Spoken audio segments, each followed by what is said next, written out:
Reverend Doug here, and it's Sunday, March 29th.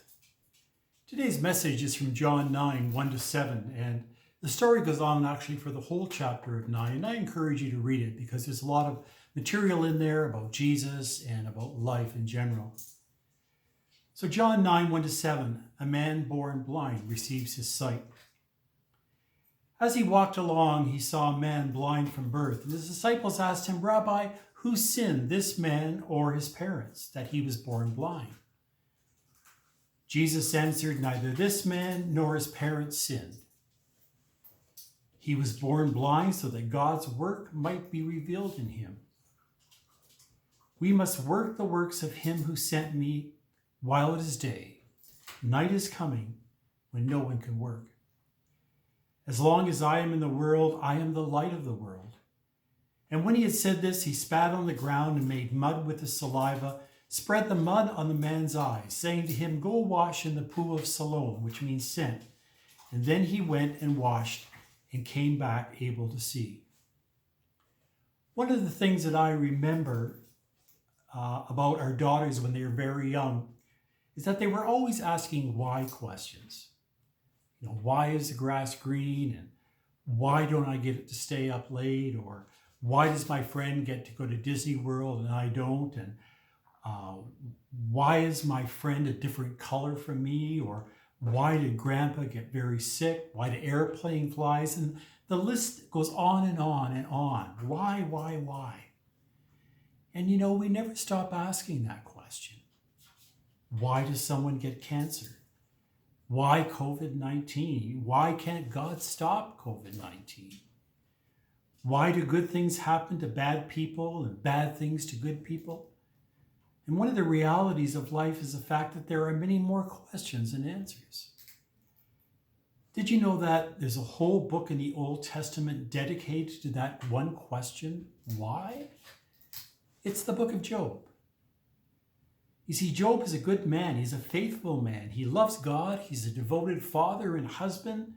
You can't find a better person than Job, but Job loses everything. He loses his health. He loses his family. He loses his money. And the whole book of Job deals with that question, why? Why do good people suffer? You remember one of Jesus' last words from the cross as being, my God, why have you forsaken me?" Jesus is quoting from Psalm 22, where the psalmist is suffering from extreme anxiety. Why? We want to understand things. I sat with a family once whose 22-year-old daughter died in a car accident, and they asked me why. She was so young.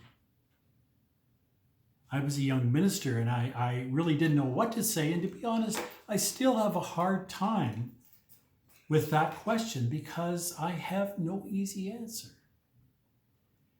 I could go into some long sermon, but really that wouldn't help. But Paul indicates that one day we will understand.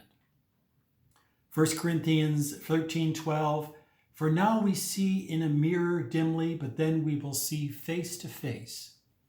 Now I know only in part, then I will know fully, even as I have been fully known." One day we will know why.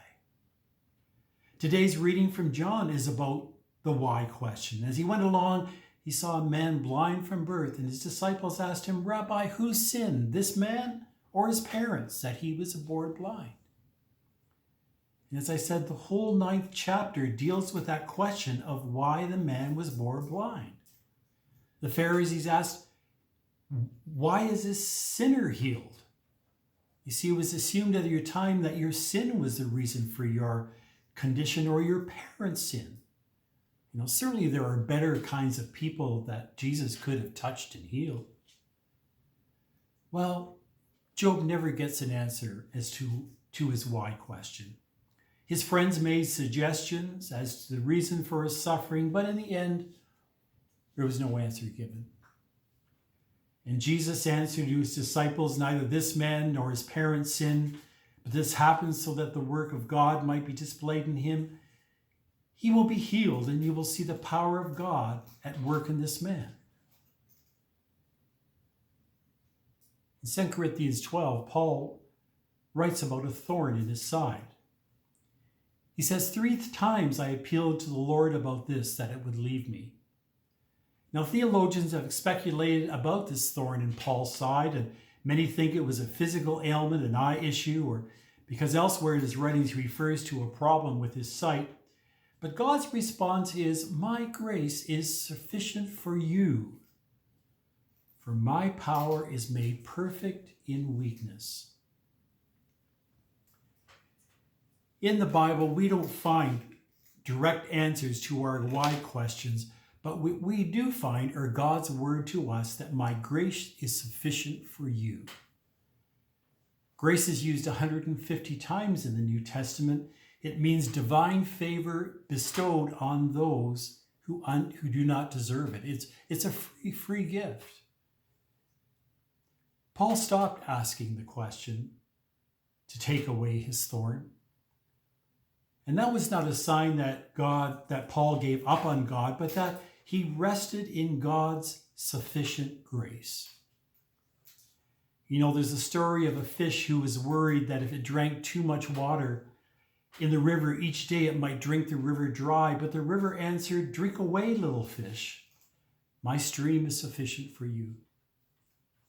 God's love and grace in Jesus is enough for you each day and for everything that comes your way. When we are weak, God is strong. We don't know why COVID-19 now. We don't know why so much suffering. We don't know why some parts of the world are suffering more or less right now. But God's answer is grace, strength in weakness. God bless you.